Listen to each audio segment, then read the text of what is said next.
Bon. Bonjour à tous et merci d'être connectés à ce webinaire consacré au marché de l'électricité et du gaz de ce jeudi 20 février 2025. Vous êtes toujours plus nombreux à chaque session, ce qui nous fait très plaisir et nous encourage à poursuivre ces rendez-vous. Je suis Shamsine Aboura et je fais partie de l'équipe commerciale Grand Compte chez Gazelle Énergie. Alors, lors de notre dernier échange en octobre, après un été qui avait été marqué par la volatilité, on observait une stabilisation des prix de l'énergie.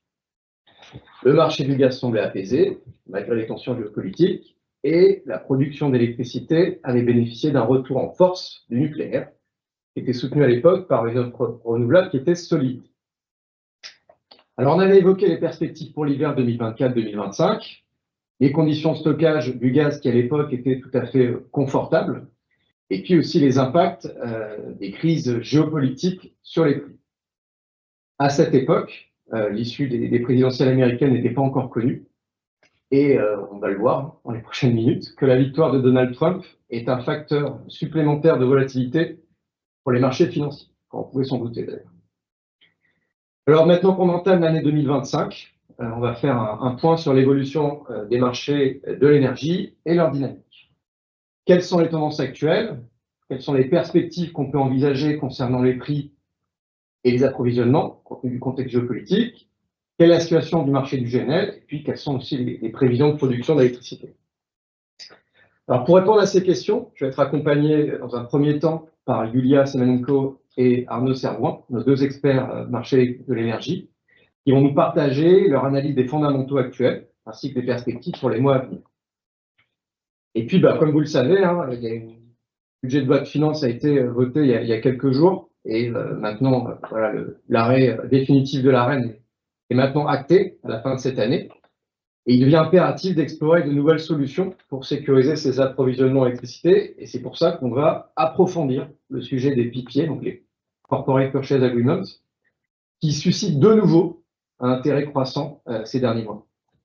On avait déjà amorcé ce sujet lors de notre dernier webinaire en octobre et on vous avait promis d'approfondir ce sujet. Alors du coup, aujourd'hui, on va vous expliquer les différentes possibilités offertes par les PPA qui permettent non seulement d'adopter une approche plus durable de sa consommation d'électricité sur le long terme, mais aussi de s'assurer une stabilité budgétaire, ce qui, dans un contexte de fin de l'AREN, est devenu vraiment un enjeu majeur. Et du coup, pour aborder ce sujet, Julien Gagnère et Alexandre Soroco vont nous fournir leurs éclairages sur ces enjeux et puis les avantages qu'ils apportent.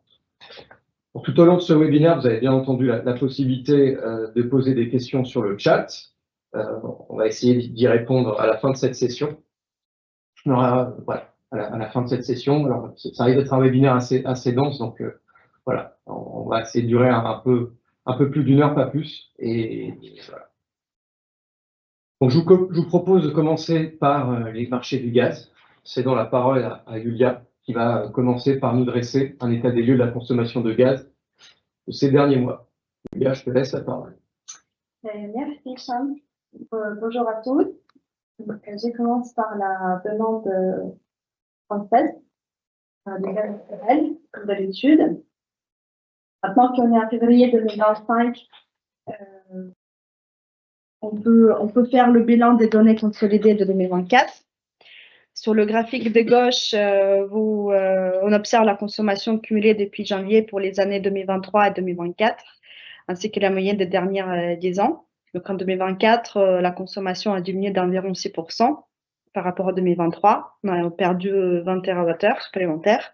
Donc c'est la troisième année consécutive de recul. Donc, nous sommes à peu près à 350 TWh de conso. Si on regarde par catégorie, sur le graphique de droite, on voit les efforts effectués par les résidentiels et par le secteur tertiaire. La consommation pour la production électrique, elle a été divisée par 2, donc on est à 16 TWh maintenant. Cela peut s'expliquer par une production renouvelable plus importante ou la meilleure disponibilité nucléaire. Les industriels, en revanche, suivent la tendance de 2023, voire la dépassent légèrement. Donc voilà, ça c'est pour la côté demande. Maintenant, on passe sur le côté des importations. à l'échelle européenne. Le graphique nous montre ici l'augmentation des importations de GNL depuis 2021, donc les diminutions des importations par pipeline, donc en provenance de la Russie. Donc cela rend l'Europe, comme on avait déjà évoqué, dépendante de pays exportateurs de GNL, surtout des États-Unis, mais aussi du Qatar et d'autres pays de l'Afrique. Et nous met en concurrence aussi avec les pays asiatiques. Donc, on est donc les prix de gaz en Europe sont de plus en plus sensibles aux événements internationaux qu'auparavant. La bonne nouvelle, c'est que plusieurs projets sont en cours aujourd'hui pour augmenter la capacité de liquéfaction dans les prochaines années. Cela devrait sans doute améliorer l'offre mondiale de GNL. Et on voit déjà l'impact sur les prix sur les cales 2027-2028. Donc, un autre phénomène qui pourrait potentiellement améliorer notre situation, c'est que l'augmentation des tarifs douaniers chinois annoncés par Donald Trump sur le GNL américain va rendre le GNL américain moins compétitif face au gaz russe, par exemple. Et cela devrait inciter les exportateurs américains à rédiger leur cargaison vers l'Europe.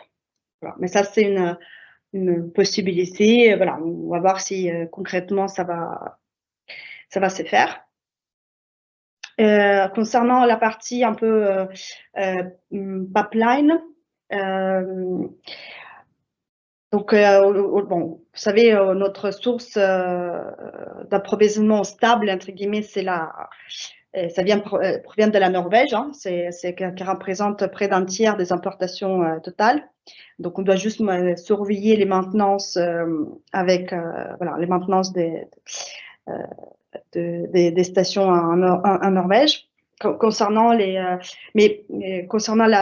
l'approvisionnement russe, donc depuis 1er janvier, le transit de gaz russe via l'Ukraine s'est arrêté comme c'était prévu. Hein. Ça fait déjà depuis 6-7 mois qu'on parlait de ça.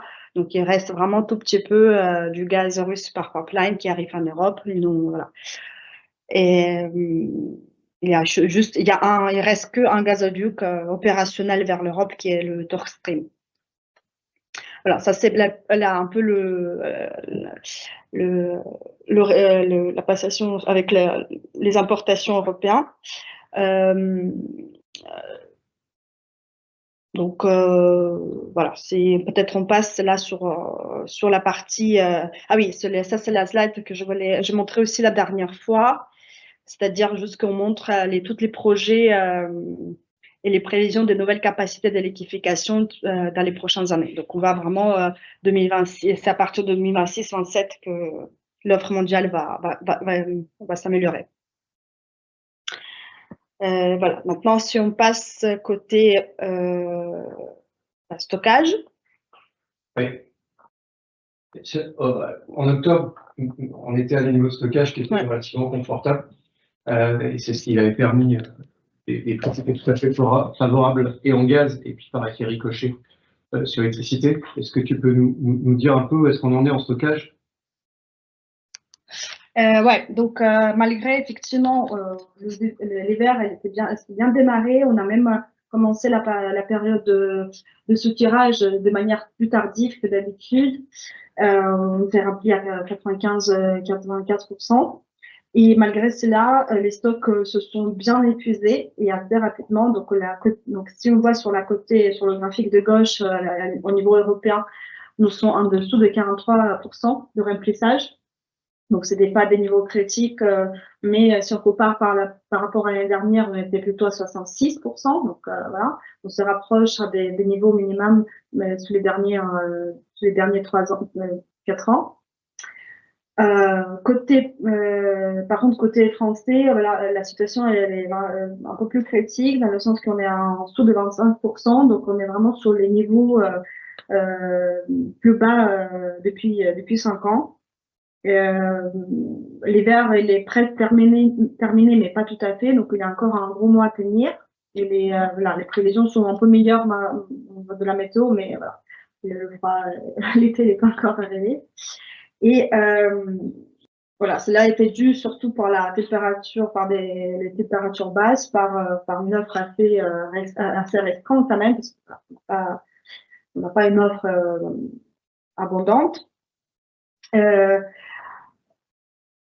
La Commission européenne avait fixé un objectif de remplissage à 90% le 1er novembre. Donc ça, c'est une réglementation qui a été mise en place pendant la crise énergétique.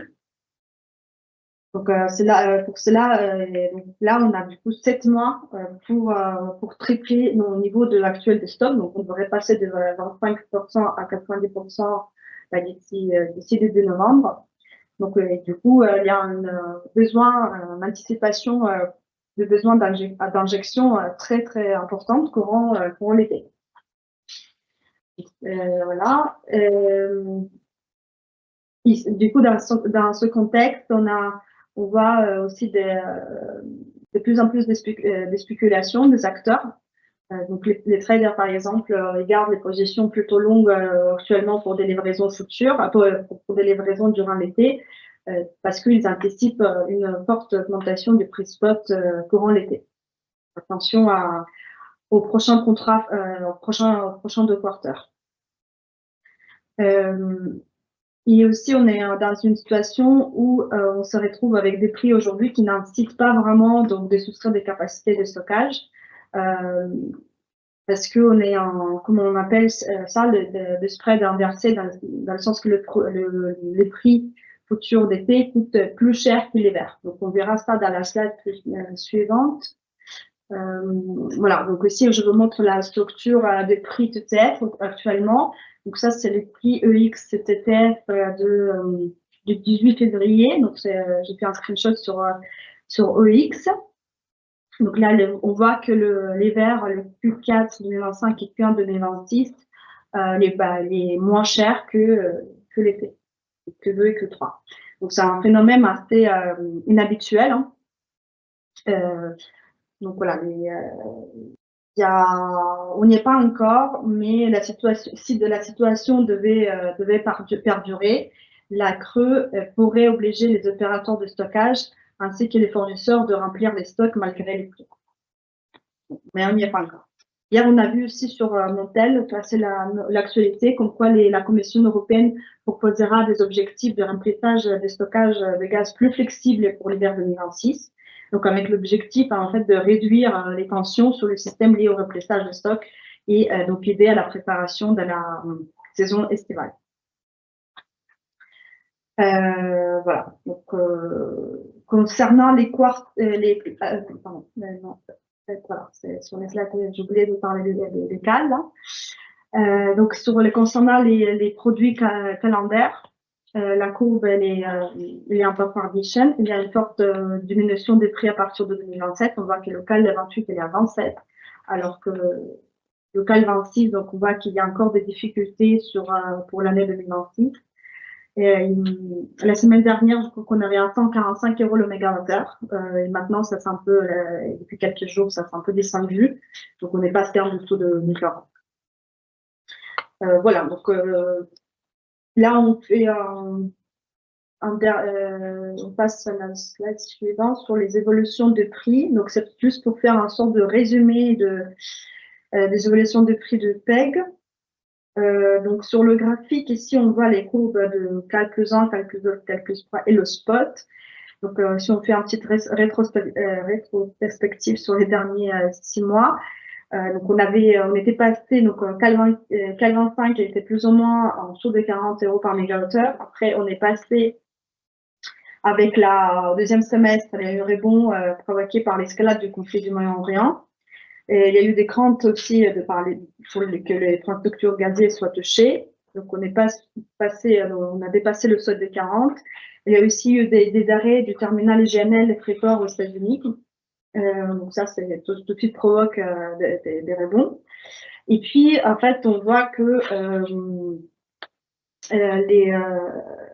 quand on a en absence d'événements majeurs, hein, il y a des replis temporaires. Donc, quand les stocks et les DVR étaient était élevée, la demande elle est faible, les arrivages vers la fin de l'année augmenté. Donc voilà, il y a eu des replis temporaires, plutôt des corrections, je dirais. Et par contre, vers le mois de décembre et surtout début d'année, en janvier 2025, il y a eu d'autres problématiques comme la température était plus basse que la moyenne des saisons. Il y a eu cet épuisement des stocks rapides et aussi il y a eu la confirmation, entre guillemets, de la fin du transit de gaz russe via l'Ukraine.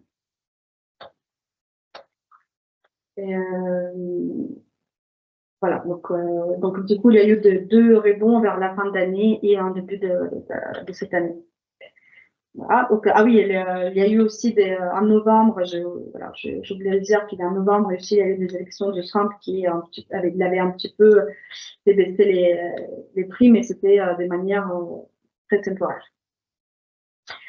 Et enfin, cette semaine, donc depuis lundi, je crois, du coup, il y a eu une forte correction des prix dû aux différents éléments. Donc, il y a eu un assouplissement de possibles objectifs de stockage par l'Union européenne, donc je vous ai parlé tout à l'heure, le début des pourparlers pour la paix entre la Russie et l'Ukraine, et de prévisions météo plus modérées. Donc, on a vu là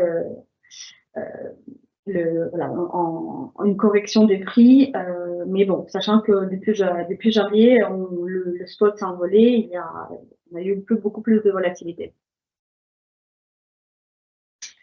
Voilà, j'ai fini pour ma part sur la partie du gaz naturel. Et il me reste, je crois que juste parler de, j'ai oublié, c'était juste pour un annexe, hein. Vous pouvez voir sur Gasco, sur le site de Gasco, les exportations de la Norvège. Donc on clique sur la partie Dunkerque, donc c'est ceux qui arrivent en France. Donc c'est un graphique que vous pouvez surveiller de temps en temps pour suivre les exportations de la Norvège. Et si vous voyez qu'en début d'année, il y a eu des problématiques, mais que maintenant ça s'est revenu plus ou moins à la normale. Mais voilà, ça c'est un signe il y a tout de suite un effet prix derrière. Et dernière slide sur les CO2. Donc les prix des droits d'émission de CO2, ils atteignent 80 € la tonne en février. Et au Chili, un peu, c'est assez volatile. Ça oscille entre les baisses d'un côté au cran des tarifs douanières, dont on avait parlé, et des hausses dues à la montée du prix du gaz. Il y a un peu de hausse et de baisse, mais en tout cas, la tendance elle est plutôt haussière. Et après, comme d'habitude, et suit les prix du gaz, c'est comme ça, c'est corrélé. J'ai fini pour ma part. Si vous avez des questions, n'hésitez pas. Merci, Hubert. Donc, si on résume, pour les marchés du gaz, les perspectives à court terme sont un petit peu tendues, mais on est un peu plus optimiste sur le long terme, avec un peu d'augmentation d'offres de GNL.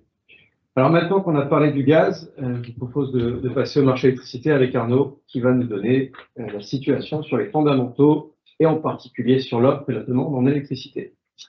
Arnaud, je vous laisse la parole. Alors, bonjour à tous, merci Shamseddine. Alors effectivement, concernant l'électricité, on va le dérouler en 3 temps également. La demande dans un premier temps, puis l'offre et enfin les prix. Concernant la demande, ce qu'on présente à l'écran, c'est la consommation annuelle historique d'électricité en France en TWh par année. La première information qui se dégage, c'est celui du corridor historique national qui était entre 2010 et 2019. On était entre 476 historiquement et 482 TWh par an. Ça, c'est la première information sur laquelle on va se baser. Ensuite, ce sont les 2 baisses successives en 2020 et 2022 avec les deux crises. La première sanitaire en 2020 avec le Covid, notamment qui a entraîné une grande chute de la demande d'un point de vue notamment industriel pour le secteur principal pour le nommer. Puis 2022 avec le conflit Ukraine-Russie qui débutait alors en janvier dernier, avec une augmentation significative des différents prix, un effet de sobriété constatées, mais également de sobriété des prix indirectement liés, et donc qui faisait également chuter un petit peu tous les secteurs pour le coup. Et la statistique intéressante pour l'année 2024, donc pour la petite rétrospective, c'est la troisième information concernant la légère hausse qu'on a observée en 2024 par rapport à 2023. Donc une légère hausse vraiment très légère pour le coup, puisque c'est 0,7% seulement d'augmentation, plus uniquement 3 TWh. Donc c'est un petit peu tôt pour parler d'une vraie reprise de la demande comme on peut l'attendre actuellement, notamment avec les projections de RTE. On attend plutôt une demande française aux alentours des 600 TWh à l'horizon 2050, donc on n'est vraiment pas là à ce stade. Mais néanmoins, voilà, c'est un premier arrêt de cette dynamique baissière. Un premier arrêt où on constate effectivement qu'on est toujours 30 TWh inférieur au corridor historique qu'on présentait précédemment, mais une petite reprise et qui était notamment d'ailleurs portée par l'industrie qui est responsable d'une grande partie puisqu'elle a augmenté de plus de 2,4% pour uniquement l'industrie entre 2023 et 2024. Donc c'est vraiment l'industrie en 2024 qui a fait remonter un petit peu cette hausse de la demande. Ensuite, concernant la partie, on va passer côté offre, et donc l'offre la plus importante côté mix énergétique français, c'est bien sûr le nucléaire, puisque en 2024, il représentait 68% de notre mix énergétique. Et donc là-dessus, on va faire une rapide rétrospective encore une fois des différentes années. L'année 2022, c'était l'année catastrophe pour le nucléaire français avec les corrosions sous contrainte, les maintenances décalées du Covid en 2022, donc une production finale de 279 TWh. 2023, c'était les reprises progressives qu'on observe d'ailleurs sur l'écran par rapport au tunnel historique de production. On avait une reprise en 2023 à 320 TWh. 2024, donc l'année dernière, 361 TWh. Pour le coup, on est sur une vraie dynamique haussière. On a gagné 13% en moyenne de production nucléaire en plus, donc une augmentation significative. Et les bonnes nouvelles ne s'arrêtent pas là pour la filière du nucléaire, puisque si on s'arrête maintenant sur le côté projection, sur les années suivantes, on est, là il y avait effectivement les chiffres un petit peu spoilés à l'écran, mais courant de l'année dernière, de janvier à septembre dernier, EDF projetait pour la production nucléaire française encore 328, 330 TWh pour les années futures, plus 1, plus 3. En septembre dernier, il y a eu une première grosse reprévision de 328 TWh à 350 TWh. Et on verra, il y aura un impact direct sur les prix forward par la suite. Puis en décembre dernier, mi-décembre dernier pour être précis, une nouvelle augmentation des projections de la part d'EDF qui prédisait pour son parc cette fois une augmentation une prévision de production de 360 TWh. Et ces deux hausses successives de prévision de production d'EDF, elles sont notamment dues à l'ajout de Flamanville justement dans les calculs, puisque les 1,6 gigawatts installés de Flamanville ont été raccordés au réseau électrique. C'était le 21 décembre dernier à 11h48, donc le 57e réacteur français était raccordé puisqu'il avait été capable de délivrer 20% de sa puissance nominale, ce qui faisait qu'il pouvait enfin se raccorder sur le réseau électrique après plusieurs dizaines d'années de retard. Et pour conclure sur une petite anecdote sur Flamanville, EDF table aujourd'hui sur une puissance nominale de Flamanville post ou courant été 2025 si les 10-15 phases d'arrêt successives prévues pour le semestre 1 2025 se déroulent comme prévu. Donc ça, c'était concernant l'offre du parc nucléaire. Si on passe côté offre hydraulique, qui elle ne représente pas 68% du mix énergétique français, mais 14% en 2024, on est également sur une dynamique très positive, puisque en 2022, on était sur une année de sécheresse, on était sur un plus bas niveau historique pour la filière hydraulique. 2023, une vraie reprise, puisqu'on notait à l'époque 58,8 TWh de production hydraulique, donc conséquent et à un niveau historique, enfin un historique moyen, j'entends. Et pour le coup, la vraie année historique, c'était 2024, donc c'est l'année dernière. Donc malheureusement pour nous et nos petites vacances, mais heureusement en tout cas pour la filière en question, avec un très bon niveau de pluviométrie, première chose, une bonne gestion des stocks hydrauliques et également pas de mouvements sociaux comme on avait pu l'avoir en 22-23. Donc ces trois facteurs positifs combinés font qu'effectivement l'année dernière, on constate sur l'offre hydraulique près de 75 TWh de production, plus 27% par rapport à l'année d'avant. Donc voilà, une très bonne nouvelle pour l'offre hydraulique. Ensuite, on a les deux offres renouvelables supplémentaires avec l'éolien et également le solaire. Avant de rentrer dans le détail du mix énergétique français, une petite stat à l'échelle Union européenne qui est assez sympathique et pour une fois assez positive dans le sens émissions bas carbone, c'est le fait que la production d'électricité renouvelable dans l'UE des 27 était de 47% en 2024, quand le thermique était seulement à 29%. Et également que c'était une des premières fois en France où la production solaire dépassait la production thermique avec le charbon. Donc voilà, donc c'est deux bonnes nouvelles que je préfère annoncer maintenant, avant d'entrer dans le détail des différentes technologies. Côté éolien, un bilan un petit peu mitigé, puisque le niveau de production était inférieur à l'année précédente. On est sur du moins 8% d'un point de vue production entre 2023 et 2024.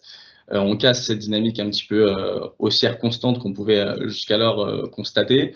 C'est la première chose. Donc ça, on peut notamment parler des petits phénomènes anticycloniques qu'on a observés sur le Q4 24 notamment.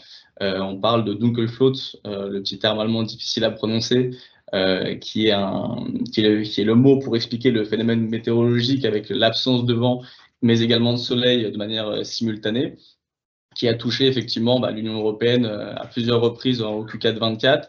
C'est ce qui avait d'ailleurs occasionné l'apparition de prix spot faramineux en novembre et décembre dernier, notamment en Allemagne, où on voyait des prix spot à 500, 600 euros du mégawattheure et aux alentours de 200 et 300 euros en France.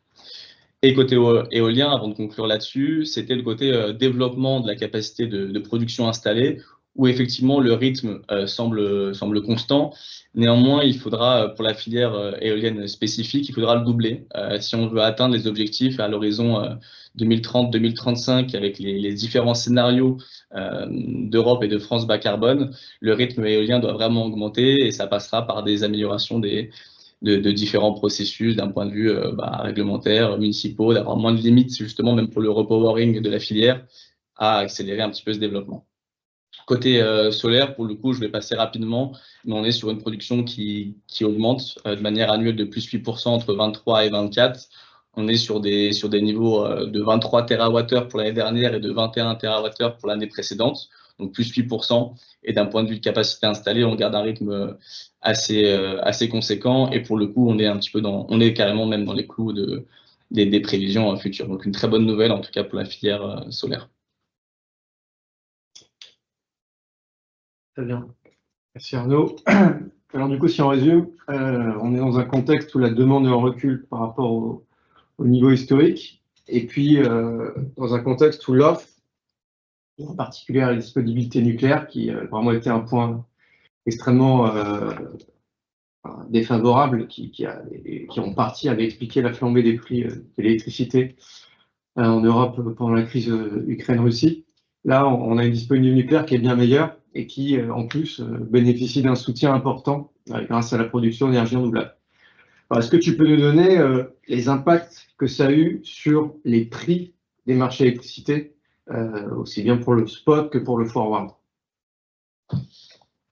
Alors, bien entendu. Alors, on va commencer avec le marché court terme, avec le spot. Donc, présenté à l'écran, c'est donc l'évolution du prix spot en 2023 et 2024. Et on va constater quatre choses, quatre phénomènes sur la dynamique des prix spot. Donc, la première, c'est la tendance de fond plus que baissière. Ça, on va l'observer rien qu'avec la petite stat de droite. Le prix moyen 2023 était à 97 euros du mégawattheure en moyenne. Le prix moyen 2024, lui, est à 58 euros du mégawattheure, donc une division par deux. Et ça, c'est dû notamment à tous ces fondamentaux, finalement, que je présentais précédemment, qui sont tous favorables. Une demande faible, une offre importante ENR, le nucléaire qui reprend progressivement, un hiver globalement doux, si ce n'est janvier, qui est une petite anomalie, et ça, on le verra dans la slide suivante, et des capacités transfrontalières qui sont plutôt fonctionnelles, en tout cas, quand on a besoin d'un port, elles fonctionnaient bien. Donc, c'est la première chose, c'est vraiment la tendance baissière des prix spot. La deuxième information importante, c'est le côté prix négatif, avec justement la pénétration de l'ENR au sein de notre mix énergétique. C'est un phénomène qui se multiplie, que ce soit en France et dans les pays transfrontaliers. Et c'est un phénomène de prix spot négatif qui a été multiplié par 2 entre l'année 2023 et 2024 pour le cas présent de la France, puisqu'en 2023, on était à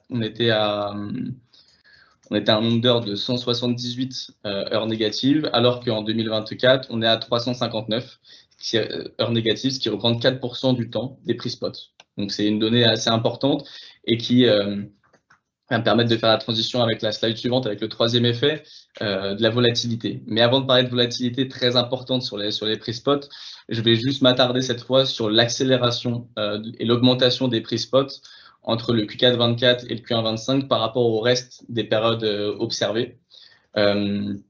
Là-dessus, c'est le premier chiffre que je voulais vous donner, c'était le prix moyen spot constaté entre janvier 2024 et octobre 2024. Il était en moyenne de 49,5 € du mégawattheure. Entre novembre et janvier, il est aux alentours de 105 € du mégawattheure, donc 1 fois 2 entre les 10 premiers mois de l'année dernière et les 3 derniers mois passés. Cette évolution et cette forte augmentation des prix, elle est due à des températures basses, notamment pour janvier dernier. Sinon, novembre-décembre, on était globalement sur des niveaux de température moyens et classiques. On avait une consommation qui était plus haute, néanmoins, notamment pour janvier. Le prix des combustibles, surtout, qui lui augmentait, avec des prix des quotas qui effectivement montaient aussi. Des phénomènes météorologiques parfois, donc le Dunkelflaut dont je vous parlais tout à l'heure, qui n'incitaient pas les prix spot à retrouver leur tendance estivale ou même du Q1 24 qui pour le coup était assez bas. Donc voilà, cette accélération du Q4 24, Q1 25, elle est vraiment matérialisée. On le voit bien d'ailleurs à l'écran avec ce Q1 25 qui est très haut. Je marquais notamment à l'écran 115 € du mégawattheure en moyenne sur les débuts d'année quand j'avais fait ce graphique. Enfin, la dernière information dont je voulais vous faire part, c'est la volatilité. Je parlais juste avant de prix négatifs. Je parlais à l'instant de l'accélération des prix au Q4 et au Q1 25. La pénétration du renouvelable aujourd'hui non pilotable et l'utilisation du thermique uniquement pour les phénomènes de pointe font justement qu'on a ces deux extrêmes sur les prix spot et on a effectivement, et on constate une volatilité croissante et même qui se multiplie entre les années historiquement. On avait entre 2000 et 2020, donc sur une longue période historique de 20 ans, une volatilité moyenne de 28% quand on venait comparer l'écart en moyenne absolue journalier par rapport à l'écart moyen spot. Et ce 28%, il a été en 2023, il est passé à 55%. Et en 2024, on était aux alentours des 66% de volatilité. C'est l'année avec la plus haute volatilité historique. Et donc, voilà, je voulais vous notifier cette information sur le fait que la pénétration du renouvelable non pilotable et l'utilisation thermique provoquent cette volatilité ultra importante sur les prix spot aujourd'hui. On va passer maintenant à la partie forward. Et avant de passer au forward français qu'on connaît bien, je voulais vous présenter une petite slide sur l'évolution du produit calendaire plus 1 français, donc c'est celui qu'on voit tracé à l'écran en bleu, versus un produit calendaire plus 1 européen continental. Donc c'est une sorte d'ETF énergétique constitué avec une pondération proportionnelle à la production réelle des différents pays. On voit d'ailleurs en bas de l'écran le petit tableau qui présente par pays sa pondération. Et la statistique assez frappante de ce graphique, c'est qu'à partir de mai dernier, mai-juin dernier, on a ce début de création de corridors de parfois 20 € du mégawattheure entre le produit calendaire français versus cet européen ETF qui montre un petit peu cette exception française, cette chance française qu'on a en tout cas aujourd'hui d'avoir un forward qui est plus compétitif. Donc ça, effectivement, c'est dû, on va mentionner quelques raisons, mais c'est le mix énergétique, forcément numéro 1. C'est le niveau de NR présent sur le pays, mais c'est également les limitations d'exportation à certains moments horaires clés ou stratégiques pour certains pays. Donc voilà, sachant qu'en plus, l'ETF européen que je vous présente comprend la France. Donc on peut imaginer qu'en retirant la France de cet ETF continental, on aura un écart encore plus important. Et avant de conclure sur cette petite slide et passer au forward français, je vais terminer cette petite slide de Chauvin en disant quand même qu'il s'agit uniquement du prix molécule et pas du prix entier, c'est-à-dire avec l'acheminement également les taxes. Puisqu'on sait que d'un point de vue compétitivité, certains autres États ont des mécanismes de taxes qui sont différents. Donc voilà, j'ai pas la prétention de comparer totalement l'approvisionnement électricité français par rapport aux européens pour parler de compétitivité, mais juste d'un point de vue molécule, ce qui se passe sur le produit calendaire français par rapport à celui de nos pays voisins. Enfin, concernant les prix forward observés en 2024, et plus précisément, j'ai pris uniquement à partir de septembre dernier, puisqu'on avait fait un webinaire déjà en octobre dernier, sur 4 dynamiques clés qui sont observées sur les 3 produits calendaires futurs, donc le 25, le 26 et le 27.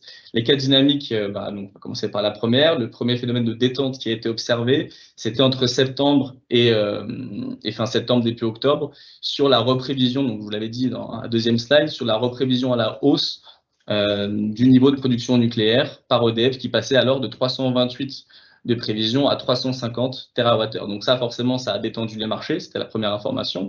La deuxième, c'est une détente géopolitique à l'époque. Donc là, aujourd'hui, on n'est pas trop dans ce contexte-là, mais à l'époque, c'était le cas. Et enfin, et surtout, je dirais, c'est la détente par rapport au gaz CO2 avec le fait que les stocks européens en moyenne à l'époque et français étaient très bien remplis à la fin août, ce qui a permis de détendre les marchés, notamment sur la phase septembre et un petit peu octobre. Ça, c'était la première dynamique sur le forward. La deuxième dynamique, pour le coup malheureusement haussière, entre octobre et mi-décembre, avec une escalade et des fortes tensions géopolitiques au Moyen-Orient notamment, et également les craintes et l'échéance du contrat de transit Ukraine-Russie qui arrivait à son terme, puisque c'était en début d'année 2025 et on ne savait pas trop encore en fin d'année comment ça allait réellement se mettre en place.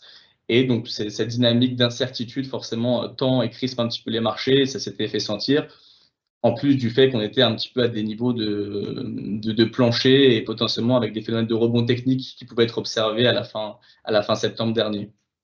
Fort heureusement, on avait connu entre la mi-décembre et mi-janvier une nouvelle reprévision d'EDF qui, encore une fois, apportait une bonne nouvelle. C'était le passage de 350 à 360 TWh de production estimée pour la filière du nucléaire, donc une nouvelle positive que le marché a interprétée en baissant, bien sûr. Le côté, l'incertitude par rapport au transit Ukraine-Russe du gaz qui était un petit peu déjà pricé au final par la hausse précédente. Et donc voilà, donc ces deux éléments ont entraîné la baisse du marché. Et la petite hausse que vous voyez fin décembre pour le produit CAL 25, c'est quand on apparaît quand on est déjà près du produit coté, le produit était plus trop liquide et donc là forcément le settlement proposé n'était pas forcément révélateur. Enfin, dernière information, c'était donc sur la dernière hausse qu'on a observée entre mi-janvier et la mi-février, et elle était plus corrélée à l'augmentation du gaz et du CO2. CO2, Julia vous l'a présenté, qui ne faisait que monter, et le gaz qui connaissait notamment avec le GNL des problèmes d'approvisionnement, notamment américains. Et enfin, dernier élément, c'était la consommation de stockage assez importante par rapport à l'estimation initiale qu'on pouvait en avoir. On a vu un niveau de stockage qui baissait très vite. Et c'est ce qu'on a observé un petit peu sur les marchés gaziers qui sont un petit peu affolés pendant ces dernières semaines, même sur le forward. Voilà un petit peu pour ma partie, sur la partie forward, la partie électrique sur la demande, sur l'offre et sur les prix, ce que je pouvais vous proposer pour aujourd'hui. Très bien. Eh bien, merci Arnaud. Donc, on comprend qu'on continue à bénéficier d'une forte production d'énergie décarbonée, ce qui explique les prix relativement bas, voire négatifs sur le spot qu'on observe actuellement. Alors, on est très content, on a appris un nouveau mot grâce à Arnaud, c'est le Dunkelflaut. Dunkelflaut. Dunkelflaut. Très bien, donc, vous ne serez pas connecté pour rien, même si vous ne pourrez pas l'utiliser à tous les dîners. Voilà, donc c'est peut-être important de fixer des volumes à ces niveaux. On voit quand même que les prix ont beaucoup de mal à franchir les barres symboliques, comme les 65 € du mégawattheure pour le CAL 26 et le 60 € pour le moyen terme avec le 27 et 28. Alors on en parle au tout début avec la fin de l'ARENH maintenant qui est définitive. À la fin de cette année, il n'y aura plus d'ARENH, il n'y aura plus de bouclier. Enfin, il va y avoir peut-être un mécanisme, mais il ne risque pas de protéger sur les prix de marché actuels. Du coup, les consommateurs vont devoir fixer tous les volumes sur le marché, 100%. ça faisait, c'est jamais arrivé en fait, puisqu'on n'a jamais eu de système où il fallait tout fixer sur les marchés. On a eu soit des systèmes comme le Tartan à l'époque, pour ceux qu'on connu, qui étaient quasi des tarifs réglementés, ou la reine qui au début protégeait pour 90%, et puis après au moins sur les 2 tiers. Donc maintenant on est entièrement exposé sur le marché. C'est une situation totalement nouvelle pour les consommateurs français, pas pour les consommateurs européens, mais pour les consommateurs français, c'est absolument nouveau. Et du coup, il va falloir trouver des solutions. Et donc il y a des couvertures court terme qui consistent à prendre les futures, 26, 27, 28, ça reste du court terme, puisqu'on parle de 3 ans. Mais il existe aussi des moyens de couvrir le plus long terme. Alors, on va pas aborder les sujets qu'on avait abordés en juin avec Stéphane Raduro, qui étaient tous les mécanismes, on va dire, franco-français qui ont été déployés, notamment avec les contrats CAPN. Il existe d'autres moyens, les PPA, qui datent pas d'hier, qui ont connu un petit peu, on va dire, moins de popularité ces derniers mois pour diverses raisons que peut-être Alexandre Soroco et Julien nous exposeront. Voilà, donc il existe des moyens de se couvrir à plus long terme via les PPA, et donc je vais laisser la main à Julien Gagnère, notre spécialiste transition énergétique chez Gazelle Énergie, et puis Alexandre Soroco, la société Grid Solver, pour nous éclairer, et sans jeu de mots, sur le sujet. À vous. Merci Shamsidine. Bonjour à toutes et tous. Donc Julien Gagnard, je suis responsable transition énergétique chez Gazelle Énergie, et cela consiste entre autres, à l'agrégation et à l'intégration à la fourniture des corporate PPA. Donc comme vous le savez peut-être, nous sommes nous-mêmes producteurs d'électricité. On travaille également avec une quarantaine de producteurs. Avec lesquels nous travaillons sur ces problématiques d'intégration.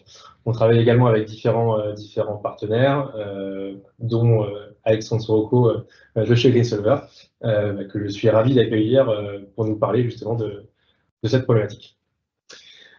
Bonjour à tous, merci Julien et merci Gazelle Énergie pour cette introduction. L'idée de cette dernière partie était donc tout d'abord de faire un rapide point sur l'évolution du marché des PPA. Shamsedine le mentionnait, les PPA et l'activité des PPA en France ont toujours été liées au marché de l'énergie et notamment au niveau de prix sur le marché de l'énergie. Donc on va traiter de ce sujet-là dans une première partie. Dans une deuxième partie, on traitera de la problématique de l'intégration des corporate PPA dans les contrats de fourniture. Un certain nombre d'entre vous qui nous écoutez aujourd'hui ont signé des corporate PPA. D'autres certainement sont en train d'en négocier, voire d'y songer. On a vu ces dernières années monter le sujet de l'intégration des PPA dans les contrats de fourniture qui, à un moment, s'est avéré être problématique. On va expliquer en quoi, finalement, ces problématiques sont en passe d'être résolues dans une certaine mesure.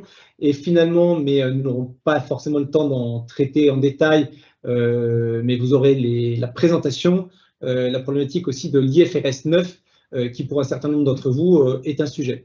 Donc si on commence par le premier point à l'ordre du jour, qui est l'évolution des marchés des PPA, elle est résumée sur cette planche de manière extrêmement rapide.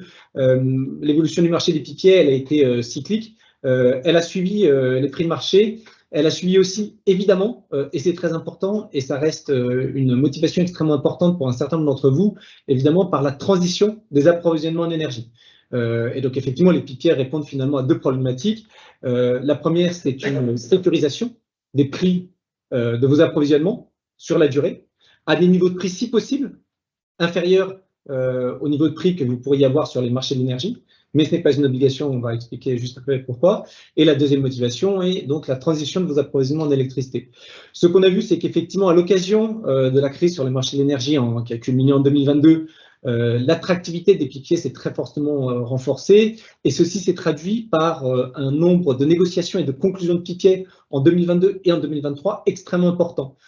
Pourquoi aussi en 2023, alors qu'en 2023, la crise sur les marchés de l'énergie se dissipait? C'est que le temps nécessaire à la négociation des PPA fait que, en général, on commence une négociation et elle finit un an après. Donc c'est pour ça qu'en 2023, on a continué à avoir un certain nombre de signatures de PPA, quand bien même, vous le savez, en 2023, les prix de l'énergie eux-mêmes avaient fortement baissé. Et puis ce qu'on a vu en 2024, finalement, répondant à cette baisse à partir de 2023 des prix de l'énergie, c'est bien une diminution de l'activité PPA de manière générale en ce qui concerne les négociations et l'attractivité des PPA. Et donc on le sait bien tous a priori que 2024 a été une année relativement calme sur le front des PPA pour des raisons qu'on comprend parfaitement. Ce qu'on voit depuis quelques mois, et particulièrement depuis ce début d'année, et là je vous donne ma vision en tant que consultant travaillant avec de nombreuses entreprises dans le domaine de la structuration des approvisionnements d'énergie, puisque c'est notre métier, et vous verrez à la fin de cette présentation une présentation de l'ensemble de nos activités, c'est qu'effectivement, il semble désormais acquis qu'à compter de 2026, il n'y aura plus d'ARENH. Le post-ARENH et les différents mécanismes qui sont proposés pour le post-ARENH sont à ce jour relativement peu établis, relativement peu clairs, relativement incertains. Qu'il s'agisse du versement universel nucléaire, qu'il s'agisse des CAPN, qu'il s'agisse des enchères moyen terme d'EDF. Et donc aujourd'hui, effectivement, comme l'indiquait Shamseddine, c'est la première fois que les industriels en France se retrouvent 100% exposés au marché. Certes, le mécanisme de versement universel nucléaire pourrait permettre finalement d'amortir cette exposition, mais les modalités de ce mécanisme restent à ce jour extrêmement peu claires. Et donc, les acheteurs, parmi vous, un grand nombre d'acheteurs, aujourd'hui, se font la réflexion que, bien qu'effectivement, dans une certaine mesure, les PPA restent relativement chers, il semble intéressant et prudent de se couvrir en partie avec cet instrument de couverture long terme qui, même si aujourd'hui ne semble pas forcément être parfaitement dans la monnaie, à terme pourra le devenir. Et donc on voit effectivement en ce moment une reprise d'intérêt, une forte reprise d'intérêt pour ces instruments-là, dans un contexte où le prix des PPA depuis 2 ans a très fortement baissé. Et donc aujourd'hui, arrive effectivement à des niveaux de prix relativement bas, qui ne sont pas extrêmement bas, mais qui sont relativement bas. Donc cette conjonction, finalement, fait qu'aujourd'hui, les PPA reviennent fortement. L'autre chose extrêmement importante et extrêmement intéressante dans le domaine des PPA, et c'est en lien avec le sujet de l'agrégation dont on parlera plus tard, c'est que les PPA arrivent, les PPA structurés arrivent. Vous connaissez tous, j'imagine, les PPA PS Produce, vous en connaissez les inconvénients, et après on va parler effectivement de la manière dont finalement ces PPA PS Produce sont intégrés dans votre consommation et de la manière dont les fournisseurs finalement arrivent à vous proposer des solutions pertinentes d'intégration dans votre consommation, d'agrégation. Néanmoins, ce qui facilite quand même grandement votre vie en tant que signataire de PPA, c'est d'avoir des PPA structurés. L'exemple typique étant les PPA baseload. Il y a eu des annonces qui ont été faites récemment sur la signature de PPA baseload pour des volumes importants, de PPA profilés, de PPA multi-actifs, de PPA multi-acheteurs. Donc on le voit, aujourd'hui, il y a effectivement des produits PPA innovants qui sont développés, qui sont proposés, qui sont négociés et qui sont signés. Et donc, effectivement, ce sont des choses qui ne doivent pas être négligées. Un certain nombre de consommateurs et un certain nombre d'entreprises aujourd'hui vont en chercher sur le marché. Il existe une offre pour cela, même si elle est moins pléthorique que les offres de PPA as produced, mais ce sont des choses qui aujourd'hui sont négociées. Très rapidement sur cette slide, je vous montrais sur la slide précédente un peu les exemples des annonces de ces dernières semaines sur les PPA structurés. De manière un peu plus illustrative, vous voyez bien que ces PPA structurés, finalement, reviennent à mettre de moins en moins de risques chez vous, consommateurs, et de plus en plus de risques chez les producteurs, tout ceci se faisant bien entendu avec l'aide d'agrégateurs. Mais donc vraiment, l'idée des PPA structurés est de faciliter l'accès aux énergies renouvelables, de dérisquer ces produits-là.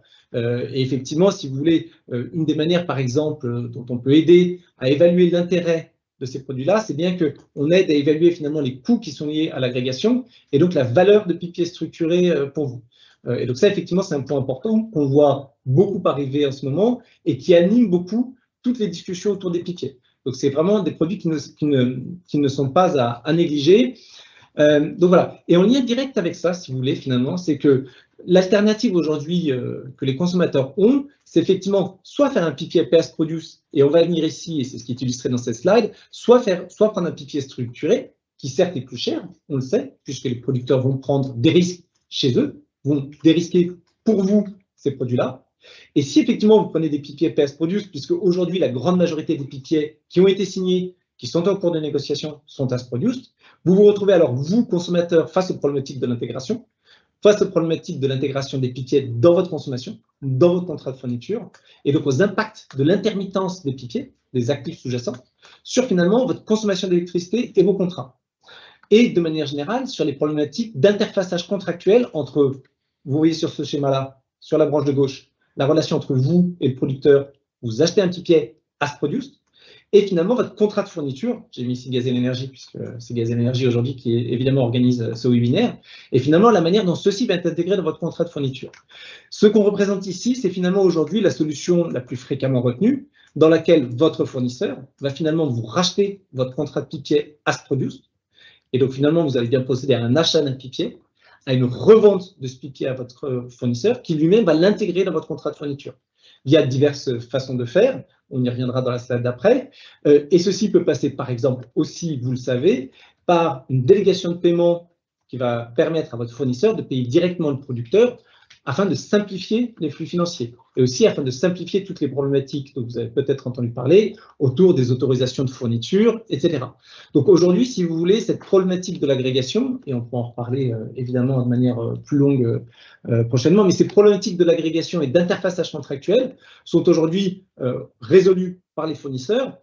Juste si on regarde sur la slide d'après, finalement, pour vous, très concrètement, qu'est-ce que ça veut dire? C'est que pour ceux d'entre vous qui ont des contrats préindexés et donc des formules maintenant sans arène, A plus B fois BL plus C fois PL, la manière dont ceci est fait, c'est que finalement, je l'ai dit, dans tous les cas de figure, le fournisseur vous rachète le pipier et finalement, on va le réintégrer dans votre fournisseur, dans votre contrat de fourniture via une prise de position baseload au prix du pipier. Et donc, ça veut dire que la valeur BL ne va pas être une valeur marché du jour J, mais va être une valeur prix du pipier, auxquels vont être ajoutés des frais de baseloadisation qui correspondent finalement aux frais que l'agrégateur a pour transformer une production intermittente, une cloche solaire intermittente, en un bandeau baseload que vous pouvez cliquer. Et donc ça, c'est finalement la première manière de procéder qui aujourd'hui est normalement relativement rodée. Et attention, je dis bien relativement, car vous le savez peut-être ou probablement, les solutions proposées d'un agrégateur, d'un fournisseur à l'autre, pardon, sont extrêmement différentes. Et cette solution de prix indexé faite de manière relativement simple n'est pas forcément proposée de la même manière par les différents fournisseurs. Donc ça, c'est la première possibilité finalement. Vous avez un contrat à prix indexé, c'est indexé sous forme de clic baseload. Et si vous avez un contrat bloc plus spot, c'est finalement encore plus simple. Votre production pipier est toujours revendue à votre fournisseur au prix du pipier, qui l'intègre finalement au prix du pipier plus un coût des écarts en spot. Donc, c'est-à-dire que la production du pipier est l'équivalent d'une production au prix spot, sauf que pour cette production pipier horaire, au lieu de payer le prix spot, vous payez le prix du pipier, comme est indiqué ici, plus le coût des écarts correspondant à l'équilibrage de l'actif. Et donc, effectivement, ça, c'est des choses qui sont bien faites par des fournisseurs qui sont aussi agrégateurs, parce qu'ils savent gérer des actifs renouvelables. Donc aujourd'hui, si vous voulez, ce sont les deux grandes méthodes finalement pour intégrer les pipiers dans vos contrats de fourniture, qu'il s'agisse de prix indexé, qu'il s'agisse de contrats bloc plus spot, et c'est des méthodes qui sont utilisées de manière varieuse, diverse par des fournisseurs et qui normalement aujourd'hui sont utilisées de manière relativement standard et sans trop de difficultés. Le point d'attention, et j'en finirai par là, et ça c'est vraiment quelque chose qu'on voit aujourd'hui beaucoup dans les contrats d'agrégation et dans l'interfaçage avec les contrats de fourniture, c'est que vous le savez, ou en tout cas c'est quelque chose qu'il faut anticiper quand vous négociez un pipier. Dans les contrats de pipier, dans les contrats de corporate pipier, il y a un certain nombre de clauses et de pénalités, notamment en mark-to-market, qui sont des clauses qui finalement vont peser sur la SPV, donc des pénalités de mark-to-market ou de pénalités forfaitaires, mais en général de mark-to-market, donc une différence entre un prix de pipier et un prix de marché. Par exemple, dans les cas où la SPV est en retard et donc la date de pipier est plus tardive que prévu, ou dans les cas où la centrale est indisponible. Il est important, dans la mesure du possible, que ces clauses qui se trouvent dans les contrats de corporate pipier soient en back-to-back avec les clauses équivalentes que vous trouvez dans les contrats de fourniture, quand vous avez effectivement un contrat de fourniture qui intègre des corporate pipier. Ceci fait l'objet, pour le coup, de nombreuses discussions avec vos fournisseurs. Et ici, il importe d'avoir un fournisseur, effectivement, qui soit flexible et qui sache traiter ces problématiques de manière pragmatique et flexible. Et la question qui va finalement se poser pour vous ici, et c'est une question quand même relativement importante, c'est finalement les déviations que vous allez accepter entre d'un côté votre contrat de pipier, de l'autre côté le contrat d'agrégation et de fourniture, et finalement le risque qui reste chez vous, consommateur, du fait de l'absence de back-to-back, parce que vous n'aurez jamais un back-to-back ou un effet miroir parfait entre ces deux contrats, et donc du risque résiduel qui reste chez vous. Donc voilà, je m'arrête là pour ce rapide tour d'horizon sur le marché, sur les problématiques liées à l'agrégation. On a des questions sur le sujet et je ne parle pas ici d'IFRS 9. Il y a quelques planches dans la présentation qui vous sera communiquée sur ce sujet-là. Si vous souhaitez parler d'IFRS 9, qui effectivement est un sujet important pour un certain nombre d'entre vous, dans leur relation avec leur direction financière, quand vous êtes dans des grandes entreprises et des entreprises cotées, et qui sont des sujets très sensibles, qui peuvent avoir un fort impact sur le dimensionnement des volumes PPA que vous prenez, et ou tout simplement sur la conclusion et la négociation de PPA, n'hésitez pas à nous contacter, bien sûr. Voilà. Et Julien, pardon. Voilà. Très complet. Eh bien, merci pour cette intervention qui nous éclaire un peu mieux sur les PPA. Du coup, on a pas mal de questions. On va essayer d'en traiter certaines. Je vais regarder les questions qu'il y a et en espérant que mes collègues arrivent à y répondre. On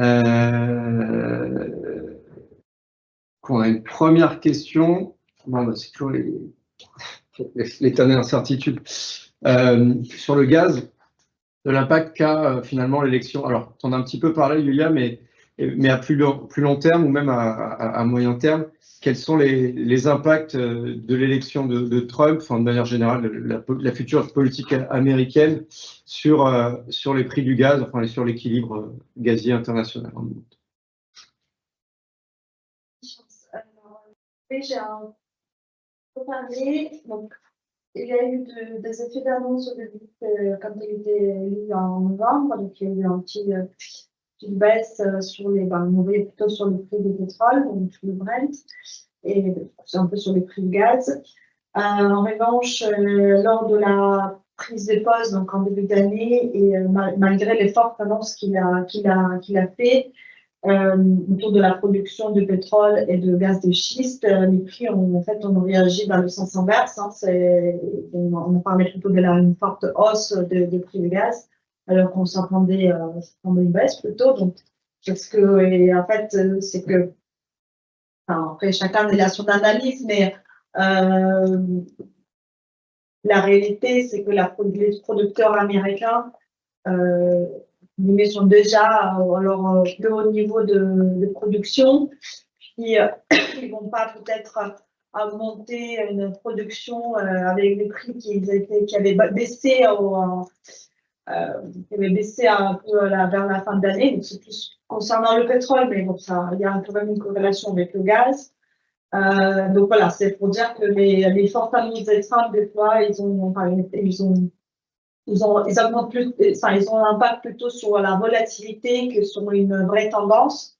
Après, fondamentalement, le PEC, par exemple, plus a prévu à la hausse de sa production. Donc là, fondamentalement, la tendance est baissée côté pétrole. Et donc, on va voir si le gaz va suivre. Donc voilà, c'est on va voir. Mais ça donne plus de volatilité qu'autre chose, ces annonces. Voilà. Merci, Yulia. C'est vrai que, pour compléter ce que dit Yulia, sans regarder les fondamentaux, on remarque que de manière générale, l'élection de Trump apporte un peu plus de volatilité sur les marchés financiers que si ça avait été une présidente un peu plus consensuelle. Et donc, de manière générale, c'est vrai que ça crée un peu des remous sur le marché, avec pas mal d'effets d'annonce au gré des tweets de Trump ou de Musk. Et donc, de manière générale, c'est vrai que ça crée un petit peu d'incertitude, un peu de volatilité. Trump avait appelé à une augmentation de la production avec sa fameuse phrase, le drill, baby drill. On a envie de dire que les producteurs de gaz et de pétrole n'ont pas attendu Trump pour travailler ou pour produire, et qu'ils ne produisent pas, ils ne vont pas forer parce que Trump leur a demandé de forer, ils vont forer parce que les prix sur les marchés seront pertinents et leur permettront d'écouler leur forage à coût intéressant. Parce que, comme on le sait, le forage, c'est quand même quelque chose qui coûte cher. Donc, les producteurs américains eux-mêmes ont dit qu'ils pouvaient augmenter leur production que si les prix du pétrole et du gaz avaient un niveau minimum. Donc, il y a un espèce de paradoxe entre le fait d'aller inonder le monde avec son gaz et son pétrole, et puis si plus ils produisent, plus le prix va être bas. Donc, in fine, si c'est pour inonder de prix, de pétrole et de gaz à bas coût, je suis pas sûr que actuellement l'administration Trump est une administration philanthrope qui est pour but d'aller apporter l'énergie au monde à prix bas. Très bien, on a aussi une question sur les prix d'électricité. Enfin, on nous demande quelles sont les perspectives à plus long terme pour l'électricité. Ça rejoint d'ailleurs quelques réflexions sur la structure des prix à plus long terme. Donc, si tu peux nous dire déjà quelles sont les perspectives de production d'électricité à court terme, Arnaud. Donc, on me demande de ressortir une boule de cristal que je n'ai pas. Allez, on va se plier quand même à l'exercice. C'est vrai que déjà, en octobre dernier, j'avais parlé d'un potentiel plus haussier avec une certaine volatilité, et c'est à peu près effectivement ce qu'on a constaté sur les derniers mois.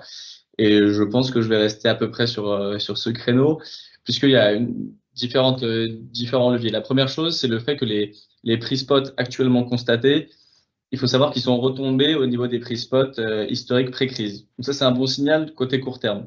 Côté long terme, en revanche, les prix forward sont restés, n'ont pas réussi à retrouver les niveaux des forward pré-crise. Ça, c'est un premier élément qui montre un petit peu cette tension qui existe un petit peu sur les marchés élec aujourd'hui, cette instabilité structurelle où on ne sait pas forcément où se placer, mais en tout cas plus haut que le niveau pré-crise. On a aujourd'hui, malgré tout, comme on l'a vu ensemble précédemment, une demande qui est assez basse, une offre nucléaire qui est très importante, l'hydraulique qui sort de sa meilleure année, le renouvelable qui est très bon. Et malgré tout, les prix forward restent hauts, n'arrivent pas à dépasser un certain niveau de plancher. Donc, on sent quand même un potentiel sous-jacent plus haussier que baissier actuellement.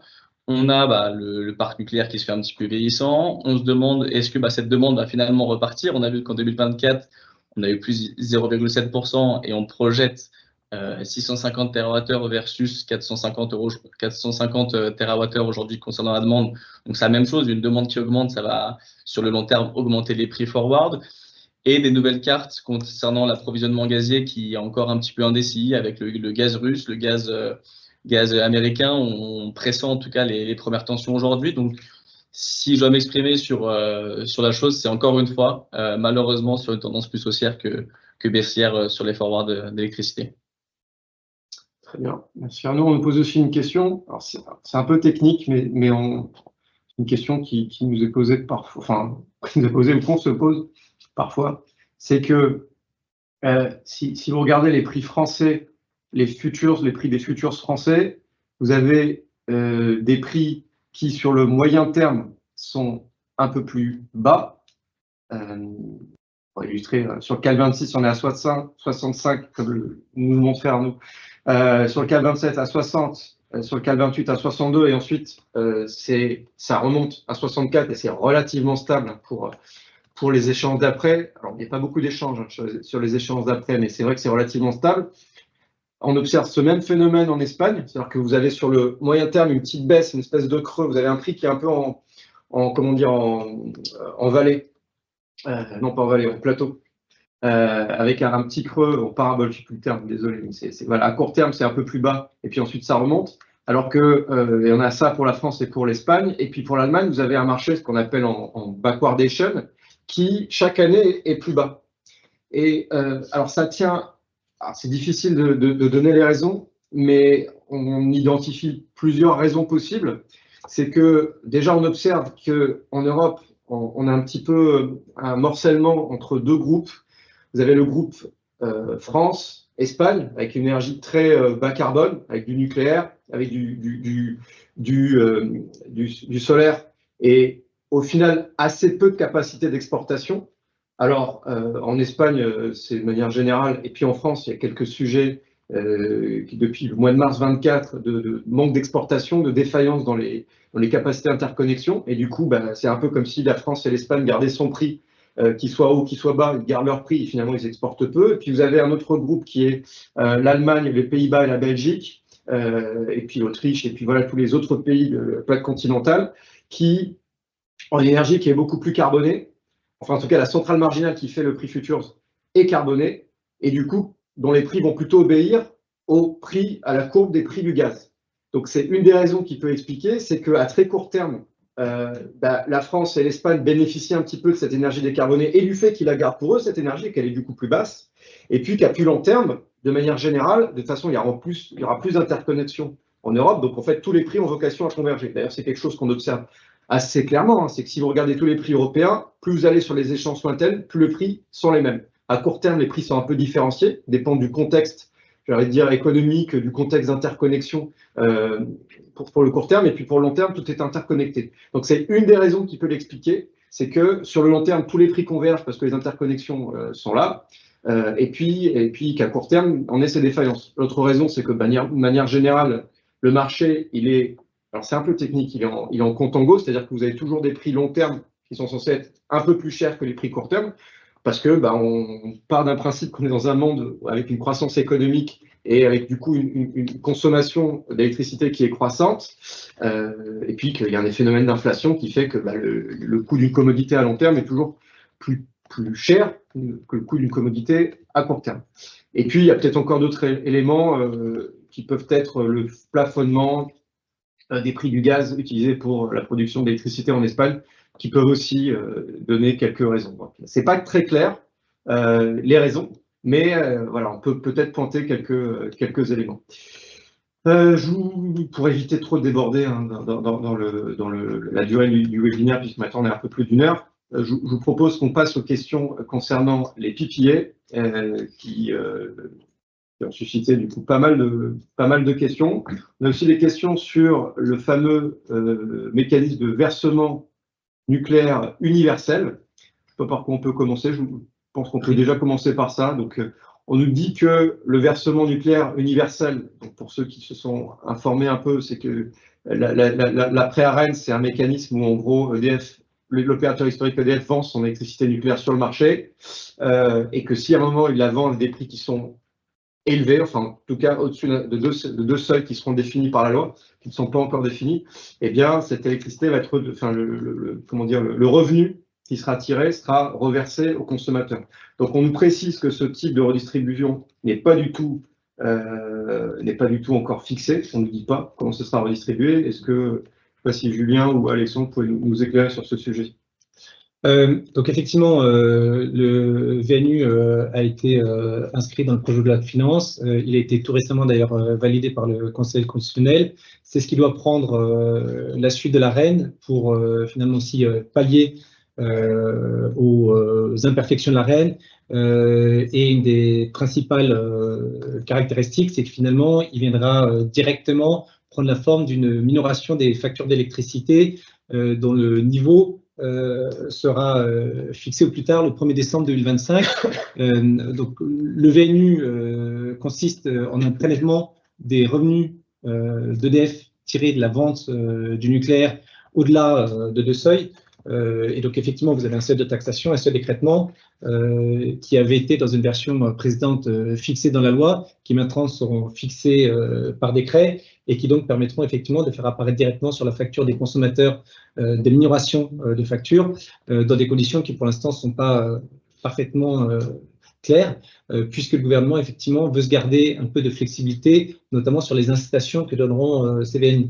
Et donc il y avait effectivement une question qui était de dire que le VNU ne précisait pas le type de redistribution, pas plus par exemple les notions d'heure pleine, heure creuse. À ce stade, dans ces domaines-là, il n'y a effectivement pas encore de précision à ce stade qui seront apportées dans les discussions ultérieures et qui donc seront aussi fixées par voie de décret.